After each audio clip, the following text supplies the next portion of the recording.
আসসালামু আলাইকুম। ওয়ালাইকুম আসসালাম। আপু কি করতেছেন? এই তো ভাইয়া রান্নার জন্য কাজ করতেছি। রান্না নাটক করতেছেন, তাই করতেছি। তো? জি, কফি না? জি, তো আপু এই বাসাটা কি আপনাদের? জি।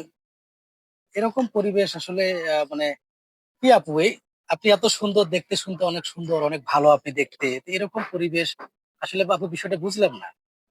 ভাই দেখতে ভালো হলে যে ভাগ্য ভালো হয় তার কোনো গ্যারান্টি নেই। আমি খুব গরিব ঘরের একটা মেয়ে, খুব সাধারণ। আমি অল্পতেই খুশি। আর আমার কাছ থেকে একটা আপনাদের উদ্দেশ্যে বলা যে কোনো মেয়ে অন্তত কাজের ভয়ে সংসার থেকে পালায় না। আমি গ্রামের মেয়ে, আল্লাহর রহমতে আমি সমস্ত কাজ জানি। আমাকে কোনোদিন কাজে হার মানানো যাবে না।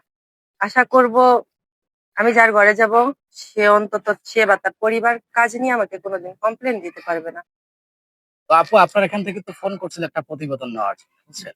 জি। তো আসলে প্রতিবেদনটা নেওয়ার জন্য আমরা আসলাম, তো দেখলাম একটু রান্না করতেছেন, যার কারণে আমরা শুটটা করলাম। মাফ করবেন আপু। তো আপু বিষয়টা হচ্ছে কি, আপনার নাম কি? একটু পরিচয়টা আপনার দেবেন আর কি। আমার নাম লিমা আক্তার। আমার দেশের বাড়ি বিক্রমপুর।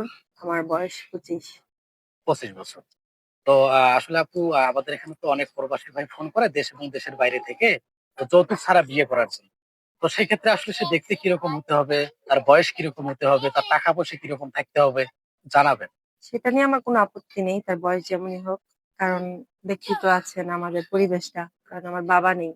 বাবা মারা গেছে। খুব গরিব ঘরের মেয়ে আমি। বয়স বা তার চেহারা যেমনই হোক, সে আমাকে ২ বেলা ডাল ভাত খাওয়ায় পালতে পারলেই হবে। আমার এর চেয়ে বেশি কিছু চাহিদা নেই। আপু স্বামীকে নিয়ে আপনার স্বপ্ন কি আছে? স্বপ্ন তো সবচেয়ে বড় স্বপ্নই আমার যেটা আছে তাকে নিয়ে হজ্জে যাওয়ার যদি তার সামর্থ্য থাকে। হজে যাবেন, তাই তো? জি।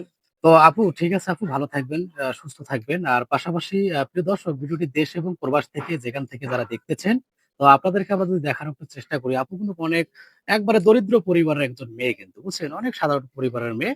আর আপু দেখতে কিন্তু মাশাআল্লাহ অনেকটাই সুন্দর, এবং আপুর কথা বলার যে বচন ভঙ্গি সম্পূর্ণ কোনো ভিন্ন রকম, যা আপনারা শুনলেন আপুর দিতাম।